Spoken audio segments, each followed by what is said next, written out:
नमस्कार साथियों, मैं ओम प्रकाश आपका स्वागत करता हूं हमारे चैनल नो एंड ग्रो पर। जैसा कि आपको हमने पिछली वीडियो में बताया कि हम जो ये वीडियो की श्रृंखला शुरू की है हमने, इसमें हम रोज़ एक नए मुद्दे पर चर्चा करेंगे।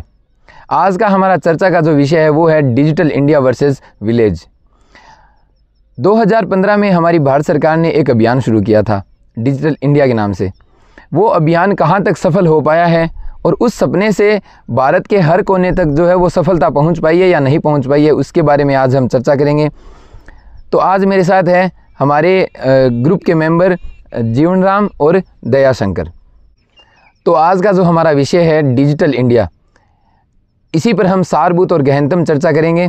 तो चलिए शुरू करते हैं आज का हमारा विषय। और इसमें सबसे पहले मैं दया शंकर से जानना चाहूँगा कि वो हमारे दर्शकों को बताए कि वास्तव में जो ये डिजिटल इंडिया है ये है क्या, इसकी परिभाषा है, इसकी व्याख्या, जो सपना सोचा था सरकार ने उसका असल में मतलब क्या है, वो हमारे मित्र दया शंकर बताएंगे। जी Daya Shankar. Thank you. Hi everyone. Hope you all are doing well. As OP said, today we are talking about the campaign launched by the Government of India in July 2015. And simple aim of it to connect every part of India, especially villages, through internet, technology and digital services. तो सबसे पहले मैं आपको साधारण शब्दों में बता दूं कि डिजिटलाइजेशन का मतलब क्या होता है। उसमें सभी के पास स्मार्टफोन हो और उसका सही तरीके से यूटिलाइजेशन हो, शुरू से लेके जैसे शॉपिंग से लेके डिजिटल सर्विसेज हो, ऑनलाइन बैंकिंग हो, डिजिटल पेमेंट सर्विस हो या फिर वर्चुअल हेल्थ कंसल्टेंस हो। ये सर्विस हम अगर ऑनलाइन यूज़ करते हैं तो हम काफ़ी हद तक डिजिटल इंडिया का जो मुहिम है उसमें भाग ले रहे हैं। इसमें जैसे मैं आपको ग्राउंड रियलिटी बताना चाहूँ तो जैसे गांव की अगर बात करें तो सबसे पहले किसान की बात लेके आते हैं कि क्या वो बिना इंग्लिश और हिंदी जाने अपने सब्सिडी के लिए ऑनलाइन अप्लाई कर सकता है क्या। या फिर पेरेंट्स की बात करूं तो वो अपने बच्चों के सही तरीके से एडमिशन फॉर्म ऑनलाइन भर सकते हैं क्या। या फिर इसी में मैं थोड़ा अगर आपको ज़्यादा बताना चाहूं तो जो भी अपने गांव के स्कूल्स हैं उनमें कंप्यूटर लैब है क्या, अगर है तो प्रॉपर टीचर्स है क्या, और मोबाइल का सही तरीके से यूटिलाइजेशन हो रहा है या नहीं हो रहा। तो इनका एकदम सिंपल आंसर होगा या तो नहीं या फिर आधा अधूरा। और अब मैं मेन कंसर्न की बात करूं कि क्या क्या डिफ़िकल्टीज स्टार्टिंग में आती है, तो वो है इंटरनेट कनेक्शन और डिजिटल लिटरेसी और लोकल कंटेंट इन्वॉल्वमेंट और लास्ट है वीक टेक्निकल सपोर्ट। तो इंटरनेट कनेक्टिविटी में केवल नेटवर्क टावर इंस्टॉलेशन से ही काम कंप्लीट नहीं हो जाता, प्रॉपर उसमें सिग्नल भी चाहिए और प्रॉपर इंटरनेट की स्पीड भी चाहिए। और डिजिटल एजुकेशन की बात करूं तो केवल ऑनलाइन क्लासेस अटेंड करने से ही डिजिटलाइजेशन नहीं होगा पूरा। अब सिंपल टर्म में आप स्टूडेंट्स को पूछेंगे तो उनको बेसिक कंप्यूटर के पार्ट्स के बारे में भी पता नहीं होता है।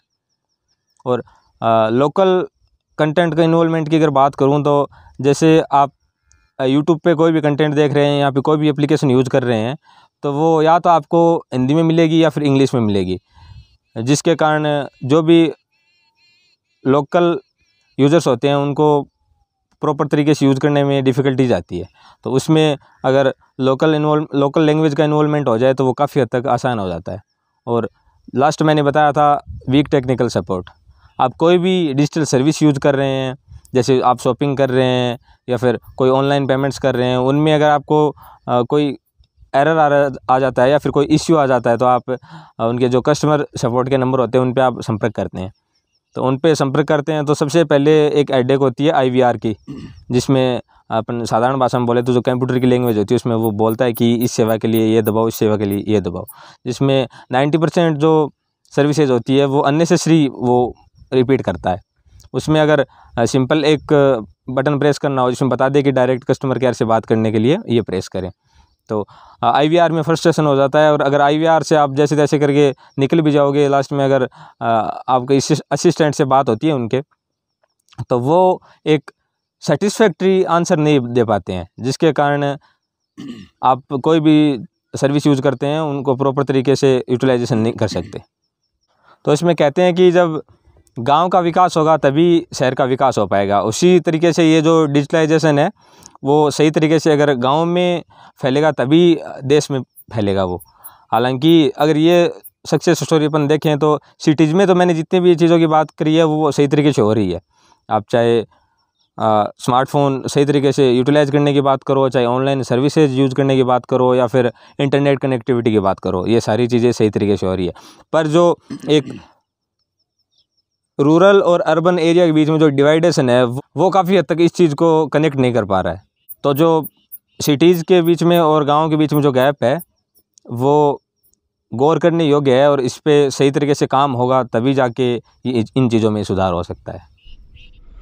जी धन्यवाद दयाशंकर। जैसा कि इन्होंने बताया कि डिजिटलाइजेशन असल में है क्या, ये जो तकनीकीकरण है वो है क्या, इसी पर मैं कुछ विचार जीवन राम के चाहूँगा कि वो डिजिटलाइजेशन को किस नज़रिए से देखते हैं, इनका जो दृष्टिकोण है वो क्या है।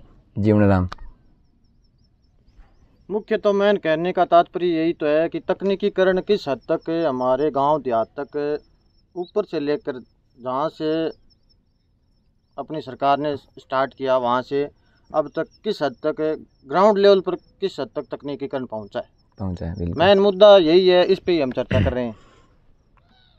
तो इसमें सीधी सी बात यही है कि ग्राउंड लेवल पे गांव देहात में अभी तक हमसे जो बड़े हैं तो उनकी तो छोड़ो, हमारे तक ही ये चीज़ें बहुत महत्वपूर्ण है कि पहुंची नहीं है पूरी तरह। बिल्कुल बिल्कुल। और ना ही उनका सही से उपयोग कर पा रहे हैं हम, क्योंकि कहीं ना कहीं जानकारी का अभाव है। जानकारी का अभाव या मतलब टीचिंग के बिना शिक्षा अधूरी होती है। बिल्कुल। कोई शिक्षा ज़रूरी होती है। जैसे बच्चों को अभी से स्कूलों में, अगर जैसे दयाशंकर ने बताया कि स्कूल के अंदर लाइब्रेरी बनी हुई है, लेकिन शिक्षक है वहाँ पर बच्चों को सिखाए उस तकनीक को कि किस तरह से जो भी उपकरण है, डिजिटल कंप्यूटर हो गया, मोबाइल हो गए, जी बिल्कुल, किस रूप में हम उसको यूज करें।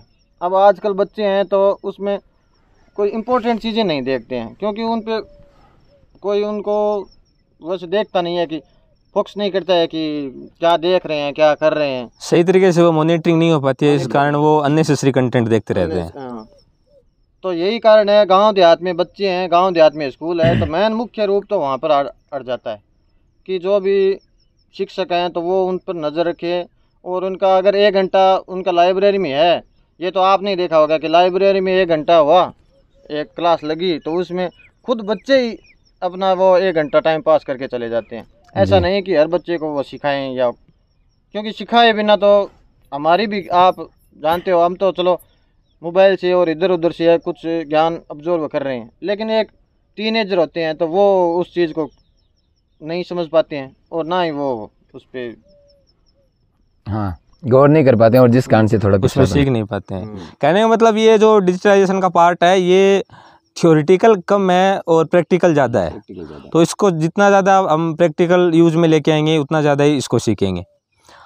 इनके कहने का मोटा मोटा तात्पर्य ये है कि अपने अगर देश की बात करें तो एक साइड में तो हम स्पेस मिशन कर रहे हैं या फिर मून मिशन कर रहे हैं, और एक तरफ हम जो बेसिक रिक्वायरमेंट होती है, अभी जो एक इंसिडेंट हुआ था एसएससी के एग्ज़ाम्स का, उसमें बेसिक जो रिक्वायरमेंट रहती है कीबोर्ड की, माउस की, या फिर इंटरनेट की, या फिर एक चीज़ और ऐड करना चाहूँ सिस्टम्स की, तो हम एक तरफ तो उस चीज़ से जूझ रहे हैं और दूसरी तरफ हम स्पेस मिशन कर रहे हैं या फिर मून मिशन कर रहे हैं। तो इनके बीच में जो एक गैप है वो काफ़ी बड़ा है, और वो गैप कवर करने के लिए हमें ग्राउंड लेवल पे आने की बहुत ज़्यादा ज़रूरी है।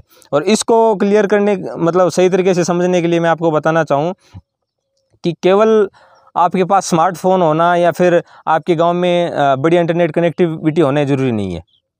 इसके लिए प्रॉपर ट्रेनिंग भी चाहिए, और डिजिटल सेवा सेंटर्स भी होने चाहिए, या फिर ऑनलाइन सेशन भी अरेंज होने चाहिए, जिसके कारण जितने ज़्यादा हो सके उतने ज़्यादा रूरल एरिया में जो लोग हैं उनको इसके बारे में अवेयर करवाया जा सके। जी, जैसा कि इन दोनों ने बताया है कि हमारा जो देहाती क्षेत्र है ये किस कारण से तकनीकीकरण से पिछड़ा हुआ है। जिसमें इन्होंने पहले तकनीकीकरण को परिभाषित कर दिया कि तकनीकीकरण की असल में परिभाषा क्या थी और डिजिटल इंडिया का असल में सपना क्या था, और फिर इन्होंने बताया कि हमारे पिछड़े होने का कारण क्या है। तो मैं दयाशंकर से जानना चाहूँगा ये कि जो असल में जैसा कि इन्होंने बताया कि लैब में अगर सही से काम नहीं हो पा रहा है, कंप्यूटर की लैब में अगर सही से काम नहीं हो पा रहा है, तो इसमें शायद राजीव गांधी की सरकार में कंप्यूटर हमारे भारत में आ गया था 1900, हाँ बिल्कुल 1984 के आसपास हमारे भारत में भी कंप्यूटर आ गया था। तो कोई भी देश है वो तकनीकी क्षेत्र में किसी भी क्षेत्र में शायद इतना पिछड़ा नहीं रह सकता कि उसको 50 साल लग जाए उस तक आते आते। तो हमारा जो ये भारत है इसमें देहाती क्षेत्र का इन कंप्यूटर्स के दौर में भी, और कंप्यूटर्स के नहीं कह सकते, हम तो कह सकते कि एआई का जो आज दौर है बहुत ऊपर तक शायद पहुंच हो चुकी है आज तो टेक्नोलॉजी की, लेकिन फिर भी जो है गांव का जो कोई आज का जो छात्र देखते हैं, हम सामान्य छात्र देखते हैं, तो वो कहीं ना कहीं कंप्यूटर की जो बेसिक रिक्वायरमेंट है वो भी पूरी तरह से जान नहीं पा रहा है, बेसिक जानकारी भी वो ले नहीं पा रहा है। तो इसके पीछे क्या कारण, मूल कारण हो सकता है, आप हमें बताएं जिससे इस समस्या का समाधान हो सके। जी, इसमें सबसे पहले तो मैं ऐड करना चाहूँगा कि लैक ऑफ अवेयरनेस, इस चीज़ के बारे में सबसे पहले अपने को अवेयर होना ज़रूरी है। इंफ्रास्ट्रक्चर है वो पुअर है, हम जानते हैं, पर उसको सही तरीके से तभी सुधारा जा सकता है जब इसके रिलेटेड अपने पास पूरी जानकारी हो। अब जैसे मैंने ऑलरेडी मेंशन किया कि स्कूल्स में कंप्यूटर लैब हैं, पर काफ़ी हद तक तो स्कूल्स में कंप्यूटर लैब है नहीं, और जिस स्कूल में है तो उसमें प्रॉपर टीचर नहीं है, और अगर प्रॉपर टीचर है तो जो प्रैक्टिकल हमको रियल लाइफ में यूज़ आते हैं वो प्रैक्टिकल वो सिखाते नहीं हैं। तो इस चीज़ के कारण हम इस चीज़ में लैग कर रहे हैं। अगर इसी चीज़ को सही तरीके से करने के लिए अब जो भी स्कूल टाइमिंग रहती है उसमें एक प्रॉपर लेक्चर होना चाहिए, और उस लेक्चर में हर दिन एक शेड्यूल बनना चाहिए कि आज हमको क्या सीखना है, और जो भी प्रैक्टिकल में शेड्यूल रहता है कि ये चीज़ें अपने को करनी है, उसको प्रॉपर जो कंप्यूटर्स के टीचर होते हैं उनको प्रॉपर मॉनिटरिंग करनी चाहिए, और हैंड्स ऑन यानी कि प्रैक्टिकल करवा के उन बच्चों को बताना चाहिए। और जो भी हम डेली लाइफ में यूज़ लेते हैं, एक तो अपना थ्योरेटिकल नॉलेज होता है, तो वो काफ़ी हद तक मेरा मानना ये है कि अपने डेली लाइफ में यूज़ नहीं आता है, और एक होता है प्रैक्टिकल, तो वो अपन डेली लाइफ में यूज़ लेते हैं। और प्रैक्टिकल भी सही तरीके से जांचने की ज़रूरत है कि हम सुबह से लेकर शाम तक किस चीज़ का यूज़ करते हैं, वो चीज़ें पहले ज़्यादा सिखाए, और बेसिक से एकदम बेसिक से स्टार्ट करें ताकि बच्चों को ये चीज़ें समझ में आ सके। जी धन्यवाद। जैसा कि इन्होंने बताया कि मतलब इसका भी समाधान किया जा सकता है, एक सही तकनीकी सही रणनीति अपनाकर इसका समाधान किया जा सकता है। लेकिन फिर भी मैं इसी प्रश्न में एक और प्रश्न पूछना चाहूँगा कि जैसे मान लीजिए अदर सब्जेक्ट्स हैं तो उनको एक टीचर असल में पढ़ा सकता है, लेकिन कंप्यूटर जो है, अब मान लीजिए एक लैब में 40 कंप्यूटर है, उस स्कूल में मात्र एक ही टीचर है, तो वो अकेला टीचर उन सब बच्चों को एक साथ किस प्रकार से जो है वो उन सबको एक साथ सिखा सकता है, कंप्यूटर का जो बेसिक नॉलेज है वो किस प्रकार से दे सकता है, क्योंकि ये तो एक प्रैक्टिकली दुनिया है, तो इसको सिद्धांतों के माध्यम से तो किताबों से तो बताया नहीं जा सकता, पर किताबों से भी बताकर फिर उसको जो है प्रैक्टिकल किस प्रकार से कर सकता है, इस बात का भी हमें समाधान बताएं दयाशंकर जी। इसमें जैसे लैब्स है, लैब्स में स्टूडेंट अपने अलग अलग लेक्चर के हिसाब से आते हैं, तो पहले उनको इंट्रोड्यूस करवा दो कि आज हम ये सीखने वाले हैं। उसके बाद में जो टीचर होते हैं वो खुद एक बार प्रैक्टिकल करके दिखाए कि ये चीज़ें ऐसे ऐसे काम करती है। उसके बाद में वो सेम टास्क स्टूडेंट्स को अलाइन करें कि आप एक बार इसको करके देखो, तो स्टूडेंट उसको स्क्रैच से करते हैं, और या जो भी कोई प्रॉब्लम आती है वो टीचर्स को बताते हैं। और जो स्टूडेंट, अब जैसे आपने बताया कि जैसे एक क्लास में अगर 40 स्टूडेंट्स हैं तो उसमें एक टीचर्स के लिए थोड़ा डिफ़िकल्ट हो जाता है। पर डिजिटलाइजेशन की बात करें तो आजकल जो सिस्टम रहते हैं उन पे कुछ इस टाइप की एप्लीकेशन डेवलप्ड हुई है, जिसमें आप पर्सन टू पर्सन मॉनिटर ना करके उस एप्लीकेशन के थ्रू जो भी स्टूडेंट की परफॉर्मेंस होती है उसको मेजर कर सकते हैं। यानी आपने एक कोई टास्क अलाइन किया बच्चों को कि आधे घंटे में आपको ये प्रैक्टिस करना है, तो प्रॉपर उसमें टाइमर लग जाता है, और जो भी स्क्रीन पे एक्टिविटी होती है वो सारी एक्टिविटी रिकॉर्ड होती है, और लास्ट में जितना भी प्रोसेस स्टूडेंट्स ने किया उस टास्क पे उसके हिसाब से वो मेजरमेंट करके और आपको स्टैटिस्टिक्स दे देता है, आंकड़े दे देता है कि भी कौन से स्टूडेंट्स ने कितना काम किया है। तो वहाँ से आप कोई भी स्टूडेंट अगर पर्टिकुलर प्रैक्टिकल में या फिर पर्टिकुलर टास्क में लैग कर रहा है, तो वहाँ से आप वो डेटा कलेक्ट कर सकते हैं कि किस किस स्टूडेंट में ये दिक्कत आ रही है, किसी किसी स्टूडेंट्स को। उस हिसाब से फिर बाद में आप आगे उनको बता सकते हैं। जैसा कि इन्होंने बताया कि इसका भी समाधान किया जा सकता है, एक शिक्षक के माध्यम से भी इस सारी जो समस्या है इसका समाधान किया जा सकता है। इसी पर मैं जीवनराम के सुझाव चाहूँगा कि वो किस प्रकार से बच्चों का कंप्यूटर से जो रिलेशन है वो देख पा रहे हैं और उनका कितना जो है विकास हो पा रहा है, और जो विकास में रुकावट है उसकी हमने अभी चर्चा की है, लेकिन उसी चर्चा का जो समाधान है वो जीवनराम किस प्रकार से देख पा रहे हैं। जीवनराम बताएं। मेरा तो यही मानना है, कहीं ना कहीं यही दिक्कत आ रही है कि बच्चों को पॉजिटिव वे में नहीं डाला जा रहा है। सिखाने की बात आई कि एक टीचर, मान लीजिए एक क्लास में 40 बच्चे हैं, 40 बच्चे हैं, तो वो उनको किस तरह से सिखा सकते हैं, यही तो प्रश्न था आपका। बिल्कुल। तो एक चैनल आता है मोबाइल पे, तो पूरे देश की जनता देखती है, उससे वो कैसे बिगड़ते हैं। वहीं पे टीचिंग की बात आ जाती है। टीचिंग अगर सही हो ना, स्कूल में जाते हैं तो वो क्या देख रहे हैं, आज की जनरेशन को देखते हैं तो बिल्कुल आउट ऑफ द वे जा रही है, बिल्कुल आउट ऑफ द वे जा रही है। वो पॉजिटिव वे में नहीं, उधर बच्चों की रुचि है, तो रुचि में बच्चा सही पकड़ भी नहीं पाता, क्योंकि बच्चे को नहीं पता होता कि हमारी रुचि जो है वो कहाँ सही हो सकती है। पर कंप्यूटर जो है वो थोड़ा बोरिंग होता है, पढ़ना एक बोरिंग काम है।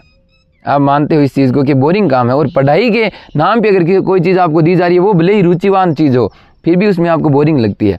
तो उसका आप समाधान किस प्रकार से देख पाते हैं कि बच्चा आराम से रुचि ले सके उसमें, और सभी बच्चों को एक साथ सिखाया जा सके। हो सकता है जिस प्रकार से क्लास का एक अनुपात होता है कि 5, 6 या 6 बच्चे पिछड़े होते हैं तो उनको नहीं सिखाया जा सकता, लेकिन फिर भी जो है एवरेज 35 बच्चों के आसपास है, तो उनको जो है प्रॉपरली किस प्रकार से सिखाया जा सकता है।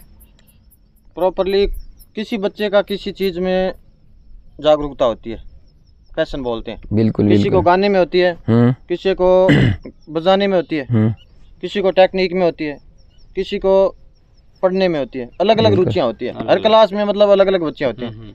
तो हमारे मतलब ये रूरल सिटी है जो हमारे पास में, इसमें मतलब हम तो चलो उस टाइम नहीं पढ़े, सरकारी स्कूल में पढ़े तो हमको तो नॉलेज नहीं है। लेकिन अभी मान लीजिए बच्चे जाते हैं जैसे प्राइवेट स्कूल में, इंग्लिश मीडियम में, तो उन स्कूलों में मैंने देखा है कि उन स्कूलों में केवल 15 अगस्त और 26 जनवरी को ही उनको स्टेज प्रोग्राम या इतने तक ही सीमित है। वो इतने तक ही सीमित, बस उनको मतलब 2 या 3 कार्यक्रम उनको देखना चाहिए कि किस बच्चे को किस चीज़ में रुचि है, पूरे साल देखना चाहिए। तो उसका भी जैसे हम देखते हैं जितने भी सेलिब्रिटी वगैरह हैं, जितने भी ब्रॉडकास्टर हैं, उनकी अगर आप जीवनी देखें तो वो पहले से ही मतलब 18-19 साल की उम्र में ही उनकी स्कूल में ड्रामा हो गया, अलग अलग जैसे वो बोलने को, हाँ जो भी है, मिमिक्री वगैरह जो करते हैं, हाँ मिमिक्री वगैरह, अलग अलग कंटेंट। किसी बच्चे को किसी में है, किसी को खेल कूद में है, जैसे हरियाणा में खेल कूद से कितने गोल्ड मेडल आए। बिल्कुल। तो कहीं ना कहीं बच्चे का निर्माण होता है पहले घर से, लेकिन घर में क्या है, देहात में और में टाइम नहीं मिलता है, क्योंकि किसान लोग होते हैं, उनमें टाइम नहीं मिलता है, तभी तो स्कूलों में भेजना पड़ता है, इंग्लिश मीडियम में भेजते हैं, पैसे लगते हैं। और सरकारी की तो बातें ही छोड़ो, सरकारी में तो वो कंप्यूटर वाला ही सिस्टम है। तो इंग्लिश मीडियम में वो चीज़ें हैं तो उनको करना चाहिए, सर प्राइवेटों में भी वो चीज़ें करनी चाहिए। अलग अलग जिस जिस चीज़ में रुचि है ना, वो अलग अलग होना चाहिए, रुचि की पहचान होनी चाहिए। इसमें जैसे आपने ये बात बताई तो काफ़ी हद तक मैं आपने सेलिब्रिटीज़ का एग्जांपल दिया, तो उनमें उनके पेरेंट्स का भी बहुत ज़्यादा सपोर्ट रहता है। बिल्कुल। क्योंकि अब जैसे बताएं, बच्चा अगर प्रैक्टिकल नॉलेज की बात करें या फिर थियरी नॉलेज की बात करें, स्कूल से सीख के आ जाता है, पर जब तक वो उसको अपने डेली यूजेज में नहीं लेके आएगा तब तक वो चीज़ें सही तरीके से काम नहीं कर पाएगी। जैसे आप अब स्कूल में अपने को जैसे मैं एग्जांपल दे रहा हूँ, मेल भेजना सिखाया तो स्कूल में सिखा दिया, उस टाइम बच्चों ने सीख भी लिया, पर वो अगर अपने डेली लाइफ में उस चीज़ को यूज़ नहीं लेंगे, वो थोड़े टाइम तक उनको याद रहेगा, उसके बाद में वो भूल जाएंगे उसको। तो ये पेरेंट्स का भी काफ़ी हद तक इसमें सहयोग होना चाहिए कि बच्चा जो स्कूल से पढ़ के आ रहा है उसका अपने डेली लाइफ में इम्प्लीमेंट कर रहा है या नहीं कर रहा है, या फिर जैसे मैंने कंप्यूटर का एक एग्जांपल दिया था कि उसमें परफॉर्मेंस मेंटेन रहती है, तो परफॉर्मेंस के डेटा के हिसाब से टीचर देख सकता है कि कौन सा स्टूडेंट किस चीज़ में लैग कर रहा है। तो ये जैसे आपने ये स्टेज के बारे में बात की या फिर और भी जितनी भी ज़्यादा स्किल होती है उन सब की बात की, तो स्टार्टिंग में ये चीज़ें होना ज़रूरी है, क्योंकि जो स्टूडेंट्स होते हैं उनको अर्लियर एज में पता नहीं चल पाता है कि हमारी रुचि किस चीज़ में है। तो ये अलग अलग टाइप की अगर ये जो प्रोवाइड की जाए एक्टिविटी, अलग अलग टाइप की एक्टिविटी अगर करवाई जाए स्कूल्स में, तो टीचर्स अगर प्रॉपर तरीके से मेंटेन मॉनिटरिंग करें तो उनको लगभग मेरे हिसाब से पता चल जाता है कि किस स्टूडेंट्स का किस चीज़ में रुचि है, और बाद में वो उसी दिशा में उनको मार्गदर्शन सही तरीके से कर सकते हैं। या फिर जो PTM होती है, पेरेंट्स टीचर मीटिंग होती है, उनमें जो पेरेंट्स आते हैं उनको प्रॉपर तरीके से बता सकते हैं कि भाई आपके बच्चे की ये परफॉर्मेंस है या फिर इस विषय में इसकी ज़्यादा रुचि है, ताकि पेरेंट्स भी उन चीज़ को सही तरीके से समझ पाए और घर पे जहाँ तक पॉसिबल हो सके उस हिसाब का इन्वायरमेंट वो प्रोवाइड कर पाए, या फिर कोई भी इंफ्रास्ट्रक्चर है वो प्रोवाइड कर पाए। ये चीज़ें काफ़ी सहयोग करती है मेरे हिसाब से। जी धन्यवाद, इन्होंने इस मेरे सवाल का बहुत अच्छे बेहतरीन तरीके से जवाब दिया। और अब मेरा जो है टेक्नोलॉजी में ही एक अलग से सवाल है, अगला सवाल है वो ये है कि एल्गोरिदम नाम का एक शब्द है जो मैं तो समझ ही नहीं पाया हूँ अभी तक, इसका जो है असल में रणनीति क्या है इसकी, ये है क्या। तो मैं दयाशंकर से जानना चाहूँगा कि AI आने से पहले भी ये एल्गोरिदम सोशल मीडिया पर काम करता था या ये AI आने के बाद ही प्रॉपरली काम कर पा रहा है। एल्गोरिदम जैसा कि मैंने जिस भी प्रकार की चीज़ मैं देखना चाह रहा हूँ उसी प्रकार की चीज़ मुझे परोस रहा है सोशल मीडिया। तो ये नियम किस प्रकार से काम कर रहा है सोशल मीडिया का, ये हमें बताइए। एल्गोरिदम का जो नियम था ये AI से पहले ही इतना ज़्यादा बिल्ड हो चुका था या फिर अभी AI आने के बाद बिल्ड हुआ है? देखिए, जैसे आपने ये वर्ड यूज़ किया एल्गोरिदम, तो ये कोई आज का वर्ड नहीं है या फिर मॉडर्न वर्ड नहीं है, काफ़ी समय पहले का वर्ड है। जब से ये सोशल मीडिया प्लेटफॉर्म आए हैं ये चीज़ें तब से काम कर रही हैं। पर ये है कि पहले AI से पहले ये एक फिक्स रूल्स पे काम करती थी। जैसे फेसबुक पे आपने किस को लाइक दिया है, किसको पोक किया है, या फिर किसके पोस्ट पे कमेंट किया है, या फिर यूट्यूब पे आप किस टाइप के वीडियोस देख रहे हो, वो उस हिसाब से आपको रिकमेंडेशन देते थे। लेकिन ये अब एल्गोरिदम प्लस आर्टिफिशियल इंटेलिजेंस की अगर आप बात करो तो ये दोनों मिलके एक सुपर पावर इन्फ्लुएंस बन चुके हैं। कहने का मतलब, पहले जो मैंने आपको बताया उस हिसाब से ही आपकी एक्टिविटी ट्रैक की जाती थी, लेकिन आजकल आप किस टाइप का कंटेंट देख रहे हैं वो तो इंक्लूड है ही है। किस पोस्ट पे आप रिएक्शन मत दो, चाहे कितना टाइम बिता रहे हो, और किस चीज़ में आप मतलब, जैसे पहले अपन कोई चीज़ को, आप जूतों की बात ले लो, आप अगर जूते सर्च करते थे तो सर्च करने के बाद में ही वो आपको उस टाइप के एडिशंस दिखा पाते थे। अब केवल सर्च पे नहीं रह रही है। आप अगर जैसे कोई भी वीडियो चल रहा है, उस वीडियो में अगर कहीं ऐसा पार्ट है जिसमें मतलब शूज की परफॉर्मेंस दिखाई जा रही है, तो आप अगर उसको रिपीट करके 2-3 बार देखते हो तो वो वहाँ से भी उस चीज़ को ट्रैक करता है कि ये पर्सन इस चीज़ में रुचि दिखा रहा है। तो कहने का मतलब, ये केवल एल्गोरिदम के हिसाब से काम नहीं कर रहा, ये अब आपके बिहेवियर को समझता है। बिहेवियर को समझ के फिर आपको उस हिसाब का कंटेंट प्रोवाइड करवाता है, जिससे आपकी जो दिनचर्या है उसमें से आप टाइम निकालोगे ही निकालोगे। जी, यही मूल बात यही है, और इसी कारण हम बहकावे में आते हैं। तो मैं जीवनराम से भी इसी बारे में जानना चाहूँगा कि उनको भी अपनी लाइफ में जो है वो एल्गोरिदम किस प्रकार से प्रभावित कर पाता है और इन्होंने किस हद तक उसको समझा है। जीवनराम बताएंगे अपना विचार। बिल्कुल, जो चीज़ें पूर्ण ज्ञान ना हो तो वो नुकसानदायक होता है, ये बात सत्य है। इस हिसाब से फ़ोन में जानकारी नहीं होती है तो हम देखते हैं कि ये चीज़ आ रही है, तो वो अपने क्या है कि ब्रेन वॉश कर लेता है वो चीज़। तो ये बिल्कुल सोशल मीडिया पे दिक्कत है, क्योंकि ये स्मार्ट है और जो बड़ी बड़ी कंपनियां वो बनाती है तो वो अपने बेनिफिट के लिए बनाती है। बिल्कुल।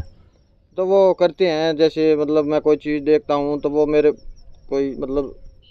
कोई ब्रांड हो गया या कोई चीज़ हो गई, तो वो चीज़ दिखा के मेरे को एकदम मैनिपुलेट कर लेते हैं। आपको इन्फ्लुएंस कर देंगे वो चीज़ खरीदने के लिए। बिल्कुल इन्फ्लुएंस कर देंगे। तो इन चीज़ों से थोड़ा बचने की भी ज़रूरत होती है, क्योंकि ये चीज़ें थोड़ी ना जानकारी हो तो वही तो बात करें कि पूरी जानकारी नहीं होती है तो वो दिक्कतें करती हैं। आप कहने का मतलब, जो अधूरा ज्ञान होता है वो कहीं ना कहीं विनाश का कारण होता है। बिल्कुल।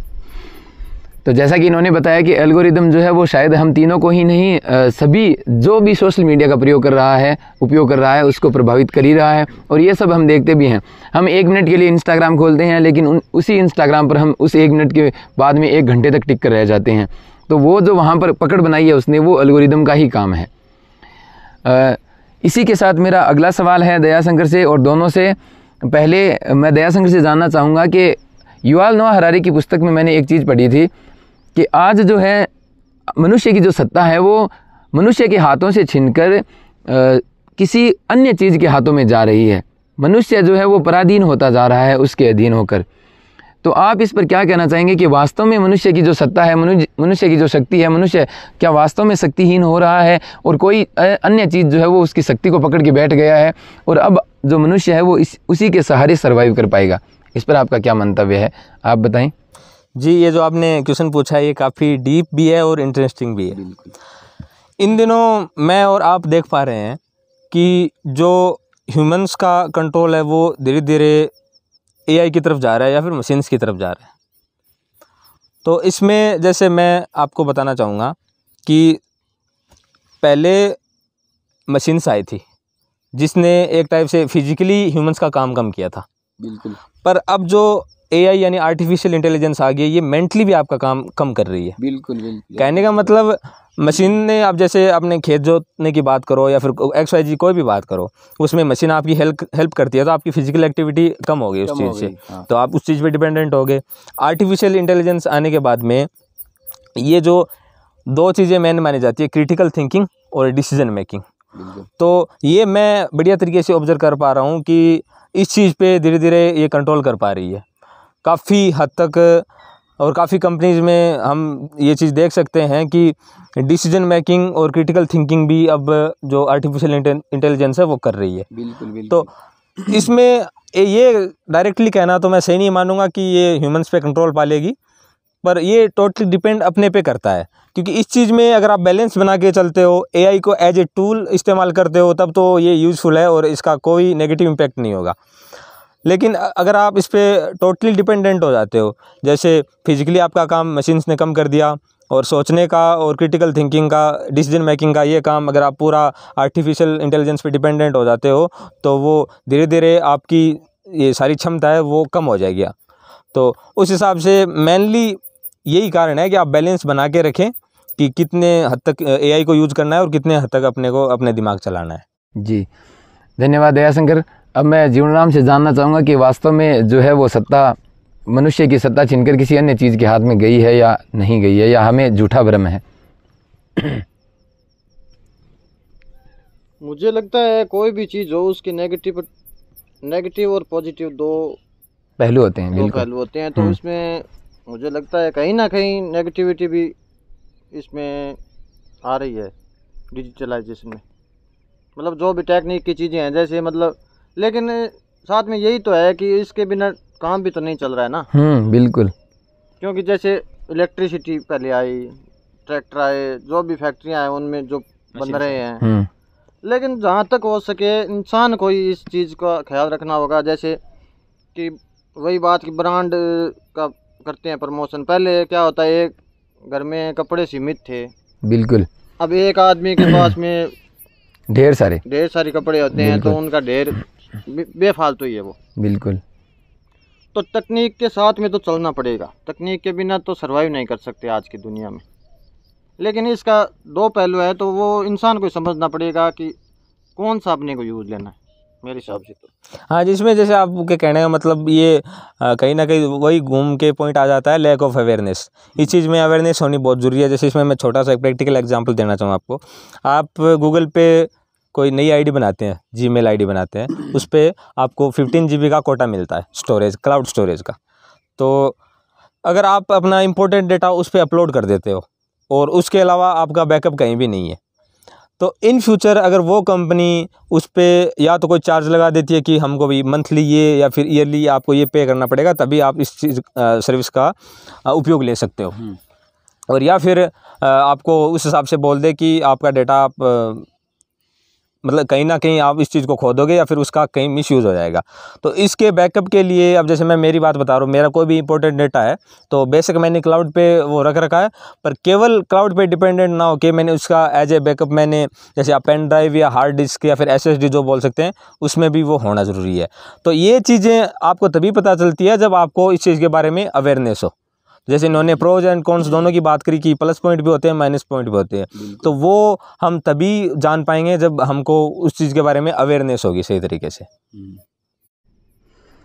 तो इन दोनों ने जो बताया है वो ये जाहिर करता है कि ये मनुष्य और इस जो शक्ति है इन दोनों में समतुल्यता रह सकती है अगर बना के रखें तो। यानी ना तो पूरी तरह से मनुष्य के हाथ से सत्ता छीन सकती है और ना ये पूरी तरह से मनुष्य को अपने अधीन कर सकती है।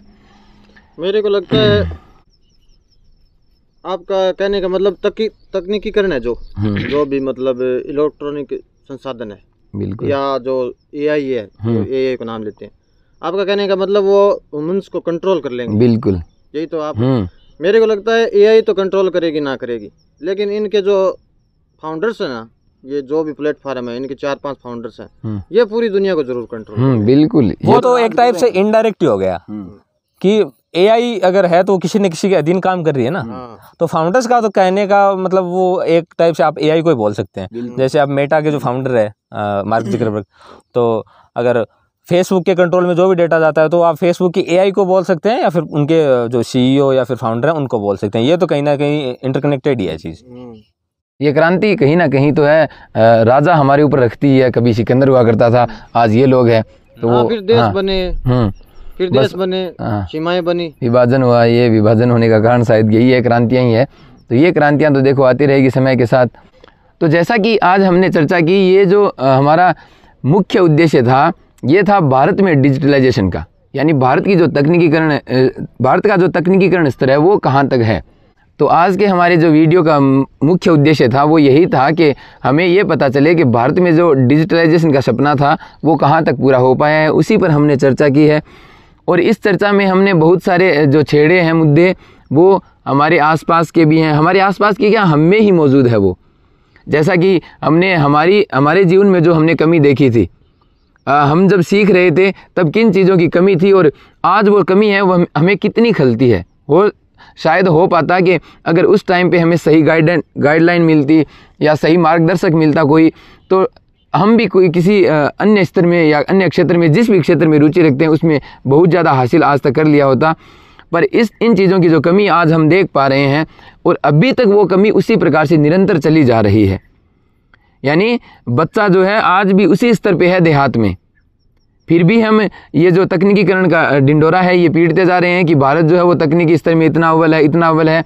अगर हम गांवों की स्थिति देखें तो आज भी गांवों की स्थिति आज से जब कंप्यूटर आया था तब से लेके आज तक भी वैसी ही बनी हुई है। हाँ, इतना ज़रूर है कि उपकरण जो है वो मौजूद करवा दिए गए हैं, हर जगह अपना अस्तित्व जमाए हुए हैं, विद्यमान भी है, पर उनको सही प्रकार से उपयोग करने वाला और उनको सही प्रकार से सिखाने वाला अभी तक क्या है हमें मिल नहीं पाए हैं। उसी कारण से जो बच्चे हैं, गांव देहात के बच्चे हैं, वहां तक सही प्रकार से तकनीकीकरण जो स्तर है वो उच्च हो नहीं पाया है। आज के हमारे विषय इसमें मैं एक चीज़ और ऐड करना चाहूँगा कि ये हमने जो डिजिटलाइजेशन की बात करी, आर्टिफिशियल इंटेलिजेंस की बात करी, तो आप जहाँ कहीं से भी ये वीडियो देख रहे हैं तो आप इस चीज़ का अंदाज़ लगा सकते हैं कि आपका जो गांव है या फिर जो एरिया है उसमें आप चेक करिए कि कितने ज़्यादा लोग हैं वो आर्टिफिशियल इंटेलिजेंस का यूज़ कर रहे हैं, या फिर कितने लोग हैं जो प्रॉपर तरीके से फ़ोन का और जैसे लैपटॉप या कंप्यूटर्स का आप मान सकते हो उनका सही तरीके से यूज़ कर सकते हैं। तो उस हिसाब से आपको आइडिया लग जाएगा कि जो टॉप हायरार्की है उसके कंपैरिजन में जो लो हायरार्की अपने यानी रूरल एरिया है उसके बीच में कितना ज़्यादा फ़र्क है और उसमें कितना ज़्यादा इम्प्रूवमेंट करने की ज़रूरत है। जी बिल्कुल। और इससे क्या हमें पूरा अंदाज़ा हो जाता है कि हमारा जो विकास है वो समय के दौरान हो पा रहा है या नहीं हो पा रहा है, या हम पिछड़ कर वहीं रह रहे हैं।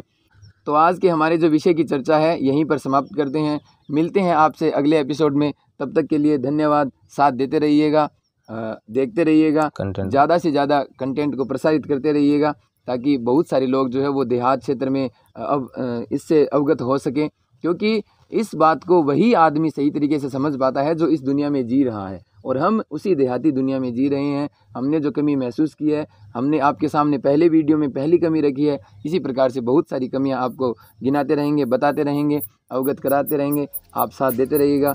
धन्यवाद, नमस्कार।